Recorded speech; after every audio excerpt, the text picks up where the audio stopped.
ನಮಸ್ಕಾರ ಸ್ನೇಹಿತರೆ. ಯುವ ನಿಧಿ ಸೆಲ್ಫ್ ಡಿಕ್ಲರೇಷನ್ ಕೊಡ್ತಾರೆ ಅಂತ ವಿದ್ಯಾರ್ಥಿಗಳಿಗೆ ಹೊಸ ಅಪ್ಡೇಟ್ ಬಂದಿದೆ. ಏನಪ್ಪ ಅಂತಂದರೆ ಕೌಶಲ್ಯಕರ್ ಕರ್ನಾಟಕ ರಿಜಿಸ್ಟ್ರೇಷನ್ ಮಾಡಿಸ್ಬೇಕಾಗಿರುತ್ತೆ. ಹೋದ ವರ್ಷ ಯುವ ನಿಧಿ ಅಪ್ಲೈ ಮಾಡಿರುವಂಥ ಅಭ್ಯರ್ಥಿಗಳು 6 ತಿಂಗಳ ನಂತರ ಕೌಶಲ್ಯ ಕರ್ನಾಟಕ ರಿಜಿಸ್ಟ್ರೇಷನ್ ಮಾಡಿಸ್ಬೇಕಿತ್ತು. ಅದೇ ರೀತಿ ಈಗ ಕೌಶಲ್ಯ ಕರ್ನಾಟಕ ರಿಜಿಸ್ಟ್ರೇಷನ್ ಮಾಡೋದಾಗಿ ತಿಳಿಸಿದ್ದಾರೆ. ಮಧ್ಯೆ ಸ್ವಲ್ಪ ದಿನ ಆ ವೆಬ್ಸೈಟ್ ಓಪನ್ ಆಗ್ತಾ ಇದೆಯಲ್ಲ, ಅದೇ ರೀತಿ ಈ ತಿಂಗಳಿಂದ ಮತ್ತೆ ಓಪನ್ ಆಗ್ತಾ ಇದೆ. ಅದನ್ನು ಯಾವ ರೀತಿ ಕೌಶಲ್ಯ ಕರ್ನಾಟಕ ರಿಜಿಸ್ಟ್ರೇಷನ್ ಮಾಡಬೇಕು ಅನ್ನೋದನ್ನ ನಾನು ಈ ವಿಡಿಯೋದಲ್ಲಿ ನಿಮಗೆ ತಿಳಿಸ್ಕೊಡ್ತೀನಿ. ನೀವೇನಾದರೂ ನಮ್ಮ ಚಾನಲ್ಗೆ ಹೊಸಬರಾಗಿದ್ದರೆ ಸಬ್ಸ್ಕ್ರೈಬ್ ಮಾಡಿಕೊಂಡು ಪಕ್ಕದಲ್ಲಿರುವಂಥ ಬೆಲ್ ಐಕಾನ್ ಪ್ರೆಸ್ ಮಾಡಿ. ಯಾವುದಾದ್ರೂ ಒಂದು ವೆಬ್ಸೈಟಿಗೆ ಹೋಗ್ಬಿಟ್ಟು ಅಲ್ಲಿ ಕೌಶಲ್ಯ ಕರ್ನಾಟಕ ಅಂತಂದು ಟೈಪ್ ಮಾಡಬೇಕಾಗುತ್ತೆ.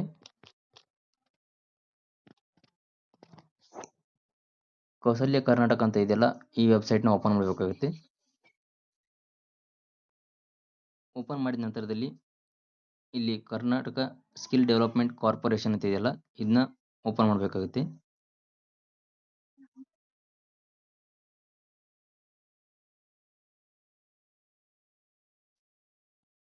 ವೆಬ್ಸೈಟ್ ಓಪನ್ ಆದ ನಂತರ ಈ ಥರ ಇಂಟರ್ಫೇಸ್ ಬರುತ್ತೆ. ಅದರಲ್ಲಿ ಮೇಲ್ಗಡೆ ಸ್ಕ್ರೋಲ್ ಮಾಡಿಬಿಟ್ಟು registration of candidate for training ಅಂತ ಇದೆಯಲ್ಲ, ಇದನ್ನ ಕ್ಲಿಕ್ ಮಾಡಬೇಕಾಗುತ್ತೆ. ಓಪನ್ ಆದ ನಂತರ ಈ ಥರ ಇಂಟರ್ಫೇಸ್ ಬರುತ್ತೆ. ಅದರಲ್ಲಿ ಸ್ಕಿಲ್ಸ್ ಅಂತ ಇದೆಯಲ್ಲ, ಇದನ್ನ ಓಪನ್ ಮಾಡಬೇಕಾಗುತ್ತೆ.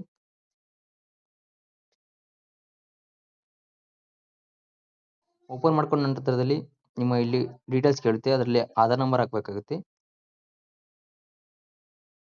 ಆಧಾರ್ ನಂಬರ್ ಹಾಕ್ಬಿಟ್ಟು ಇಲ್ಲಿ ನೆಕ್ಸ್ಟ್ ಅಂತ ಇದೆಯಲ್ಲ, ಅದನ್ನ ಕ್ಲಿಕ್ ಮಾಡಬೇಕಾಗುತ್ತೆ.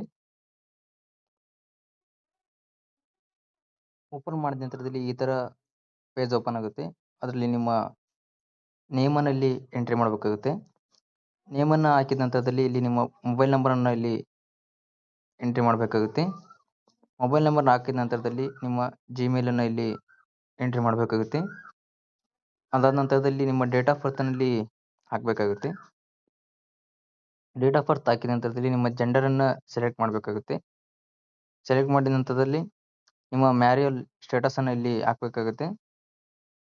ಮದುವೆ ಆಗಿದ್ದರೆ ಮದುವೆ ಆಗಿದೆ ಅಂತ ಹಾಕಬೇಕಾಗುತ್ತೆ. ಇಲ್ಲಿದ್ದರೆ ಸಿಂಗಲ್ ಅಂತ ಸೆಲೆಕ್ಟ್ ಮಾಡಬೇಕಾಗುತ್ತೆ.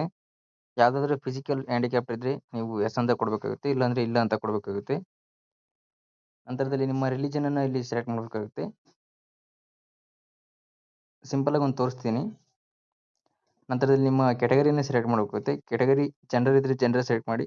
ಎಸ್ ಸಿ ಇದ್ದರೆ ಎಸ್ ಸಿ, ಎಸ್ ಟಿ ಇದ್ದರೆ ಎಸ್ ಟಿ ಸೆಲೆಕ್ಟ್ ಮಾಡ್ಕೊಂಬಿಟ್ಟು ಯಾವುದಾದ್ರು ಒಂದು ಸೆಲೆಕ್ಟ್ ಮಾಡಿದ ನಂತರದಲ್ಲಿ ನಿಮ್ಮ ಅಪ್ಲೋಡ್ ಕ್ಯಾಸ್ಟ್ ಸರ್ಟಿಫಿಕೇಟ್ ಅಂತ ಬರುತ್ತೆ. ಅದರಲ್ಲಿ ನಿಮ್ಮ ಆರ್ ಡಿ ನಂಬರ್ ಹಾಕಬೇಕಾಗುತ್ತೆ. ಇಲ್ಲಿದ್ರೆ ಅಪ್ಲೋಡ್ ಫಿಸಿಕಲ್ ಡಾಕ್ಯುಮೆಂಟ್ ಅಂತ ಇದೆ, ಅದನ್ನ ಸೆಲೆಕ್ಟ್ ಮಾಡಿಬಿಟ್ಟು ನಿಮ್ಮ ಡಾಕ್ಯುಮೆಂಟನ್ನು ಕ್ಯಾಸ್ಟ್ ಸರ್ಟಿಫಿಕೇಟನ್ನು ಇಲ್ಲಿ ಅಪ್ಲೋಡ್ ಮಾಡಬೇಕಾಗುತ್ತೆ.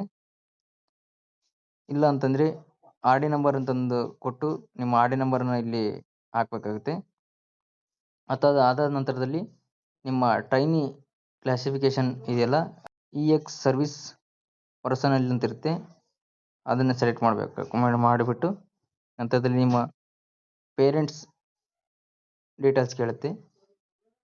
ಅದರಲ್ಲಿ ಫಾದರ್, ಮದರ್, ಗಾರ್ಡಿಯನ್ ಡೀಟೇಲ್ಸ್ ಕೇಳುತ್ತೆ. ನಿಮ್ಮ ತಂದೆ ಅಥವಾ ತಾಯಿ ಇದ್ದರೆ ಇಲ್ಲಿ ಎಂಟ್ರಿ ಮಾಡಬೇಕು. ಅಥವಾ ತಂದೆ ಅಥವಾ ತಾಯಿ ಹೆಸರು ಇಲ್ಲಿ ಹಾಕಬೇಕಾಗುತ್ತೆ.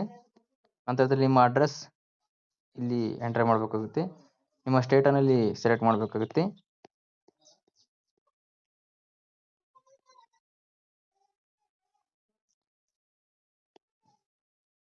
ನಿಮ್ಮ ಸ್ಟೇಟನ್ನು ಸೆಲೆಕ್ಟ್ ಮಾಡಿದ ನಂತರದಲ್ಲಿ ನಿಮ್ಮ ಡಿಸ್ಟಿಕ್ಕನ್ನು ಇಲ್ಲಿ ಸೆಲೆಕ್ಟ್ ಮಾಡಬೇಕಾಗುತ್ತೆ.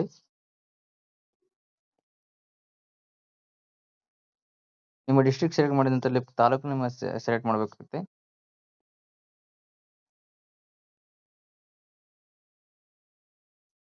ಸೆಲೆಕ್ಟ್ ಮಾಡಿದ ನಂತರದಲ್ಲಿ ಇಲ್ಲಿ ಅಡ್ರೆಸ್ ಹಾಕ್ಬಿಟ್ಟು ನಂತರ ನೆಕ್ಸ್ಟ್ ಪೇಜ್ ಬರುತ್ತೆ. ಅದರಲ್ಲಿ ಪರ್ಮನೆಂಟ್ ಅಡ್ರೆಸ್ ಅಂತ ಕೇಳುತ್ತೆ. ಅದರಲ್ಲಿ is your permanent address same to current address ಅಂತ ಇದೆಯಲ್ಲ, ಅದನ್ನ ಮೊದಲನೇ ಅಡ್ರೆಸ್ ನೀವು ಕೊಟ್ಟಿರ್ತಿಲ್ಲ ಅದೇ ಅಡ್ರೆಸ್ಸಲ್ಲಿ ಇದ್ದರೆ ನೀವು ಅದೇ ಅಡ್ರೆಸ್ ಇದೆ ಅಂತಂದು ಎಸ್ ಅಂತ ಕೊಡಬೇಕಾಗುತ್ತೆ. ಇಲ್ಲ ಅಂತಂದ್ರೆ ನೋ ಅಂತ ಕೊಟ್ಬಿಟ್ಟು ನೀವು ಪ್ರೆಸೆಂಟ್ ಇರುವಂಥ ಅಡ್ರೆಸ್ ಕೊಡಬೇಕಾಗುತ್ತೆ. ಅದರಲ್ಲಿ ನಂತರದಲ್ಲಿ ನಿಮ್ಮ ಎಜುಕೇಷನ್ ಡೀಟೇಲ್ಸ್ ಎಲ್ಲ ಇಲ್ಲಿ ಕೊಡಬೇಕಾಗುತ್ತೆ. ಎಜುಕೇಷನ್ ನೀವು ಏನು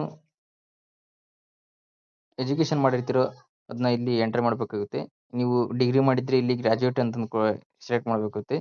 ನಿಮ್ಮ ಸ್ಟ್ರೀಮ್ ಅಂತ ಇದೆಯಲ್ಲ ಇದನ್ನ ನೀವು ಯಾವ್ದಾದ್ರು ಡಿಗ್ರಿಯಲ್ಲಿ ಏನು ಮಾಡಿದ್ರಿ, BA ಮಾಡಿದಿರಾ, BCom ಮಾಡಿದಿರಾ ಅಥವಾ BSc, LLB, ನೀವು ಡಿಗ್ರಿಯಲ್ಲಿ ಯಾವ್ದನ್ನ ಕಂಪ್ಲೀಟ್ ಮಾಡಿರ್ತೀರ ಅದನ್ನ ಸೆಲೆಕ್ಟ್ ಮಾಡಬೇಕಾಗುತ್ತೆ. ನಂತರ ನಿಮ್ಮ ಸಬ್ಜೆಕ್ಟ್ ಅನ್ನ ಇಲ್ಲಿ ಎಂಟ್ರಿ ಮಾಡಬೇಕಾಗುತ್ತೆ.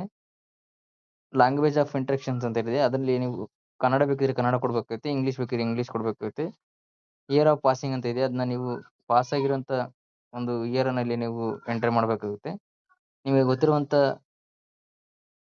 ಲ್ಯಾಂಗ್ವೇಜ್ಗಳನ್ನ ಇಲ್ಲಿ ಎಂಟರ್ ಮಾಡಬೇಕಾಗುತ್ತೆ. ಕನ್ನಡ, ಇಂಗ್ಲೀಷು, ಹಿಂದಿ, ತೆಲುಗು, ತಮಿಳು ಯಾವುದಾದ್ರು ಲ್ಯಾಂಗ್ವೇಜ್ ನಿಮಗೆ ಗೊತ್ತಿದ್ರೆ ಎಂಟ್ರಿ ಮಾಡಬೇಕಾಗುತ್ತೆ. ಇಲ್ಲಿ ಪಾಸ್ಟ್ ಸ್ಕಿಲ್ ಎಕ್ಸ್ಪೀರಿಯನ್ಸ್ ಅಂತ ಇದೆ, ಅದ್ರಲ್ಲಿ ನಿಮಗೆ ಸ್ಕಿಲ್ ಬಗ್ಗೆ ಎಕ್ಸ್ಪೀರಿಯನ್ಸ್ ನಿಮಗಿದ್ರೆ ಎಸ್ ಅಂತ ಕೊಡಿ, ಇಲ್ಲದ್ರೆ ನೋ ಅಂತ ಕೊಡಿ.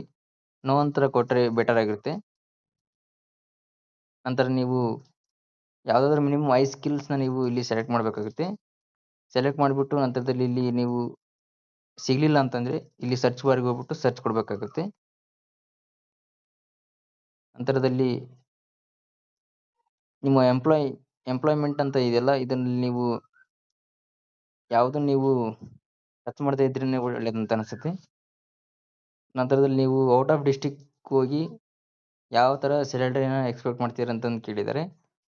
7,500ದಿಂದ 10,000ವರೆಗೂ, 10,000ದಿಂದ 15,000ವರೆಗೂ ಈ ಥರ ಸ್ಯಾಲರಿನ ಎಕ್ಸ್ಪೆಕ್ಟ್ ಮಾಡಿದರೆ ಅದನ್ನ ಇಲ್ಲಿ ಎಂಟರ್ ಮಾಡಬೇಕಾಗುತ್ತೆ. ನಂತರ ಪ್ರೂಫ್ ಆಫ್ ಎಜುಕೇಷನ್ ಅಂತ ಕೇಳಿದ್ದಾರೆ, ಅದರಲ್ಲಿ ನೀವು ಡಿಗ್ರಿ ಅಥವಾ ಡಿಪ್ಲೊಮಾ ಮಾಡಿದರೆ ನಿಮ್ಮ ಡಿಗ್ರಿ ಸರ್ಟಿಫಿಕೇಟ್ ಆಗಲಿ ಅಥವಾ ಡಿಪ್ಲೊಮಾ ಸರ್ಟಿಫಿಕೇಟ್ ಆಗಲಿ ಇಲ್ಲಿ ಅಪ್ಲೋಡ್ ಮಾಡಬೇಕಾಗುತ್ತೆ. ಪ್ರೂಫ್ ಆಫ್ ಏಜ್ ಅಂತ ಕೇಳಿದ್ದಾರೆ, ಇದರಲ್ಲಿ ನೀವು ಆಧಾರ್ ಕಾರ್ಡನ್ನು ನೀವು ಅಪ್ಲೋಡ್ ಮಾಡಬೇಕಾಗುತ್ತೆ. ಅಪ್ಲೋಡ್ ರೆಸ್ಯೂಮ್ ಅಂತ ಕೇಳಿದ್ದಾರೆ, ಅದರಲ್ಲಿ ನಿಮ್ಮ ರೆಸ್ಯೂಮನ್ನು ಅಪ್ಲೋಡ್ ಮಾಡಬೇಕಾಗುತ್ತೆ. ಎನಿ ಅದರ್ ಸರ್ಟಿಫಿಕೇಷನ್ ಅಂತ ಇದೆ, ಅದರಲ್ಲಿ ನೀವು ಆ ಸರ್ಟಿಫಿಕೇಟ್ಗಳನ್ನು ಇಲ್ಲಿ ಅಪ್ಲೋಡ್ ಮಾಡಬೇಕಾಗುತ್ತೆ. ಪ್ರೊಫೈಲ್ ಇಮೇಜ್ ಕೇಳಿದರೆ, ಅಲ್ಲಿ ನಿಮ್ಮ ಪ್ರೊಫೈಲ್ ಇಮೇಜ್ ಅಂದರೆ ನಿಮ್ಮ ಒಂದು ಇಮೇಜನ್ನು ಇಲ್ಲಿ ಅಪ್ಲೋಡ್ ಮಾಡಬೇಕಾಗುತ್ತೆ. OTPಯನ್ನು ಇಲ್ಲಿ ಹಾಕೋದ್ರ ಮುಖಾಂತರ ನಂತರದಲ್ಲಿ ನಿಮ್ಮ ಅಪ್ಲಿಕೇಶನ್ ಫಾರ್ಮನ್ನು ಇಲ್ಲಿ ಸಬ್ಮಿಟ್ ಮಾಡಿದರೆ ನಿಮ್ಮ ರಿಜಿಸ್ಟ್ರೇಷನ್ ಸಬ್ಮಿಟ್ ಆಗುತ್ತೆ. ಈ ಥರ ಹೆಚ್ಚಿನ ವಿಡಿಯೋಗಳಿಗಾಗಿ ನಿಮಗೆ ಈ ಪೇಜ್ ತುಂಬ ಉಪಯುಕ್ತವಾಗಿದೆ.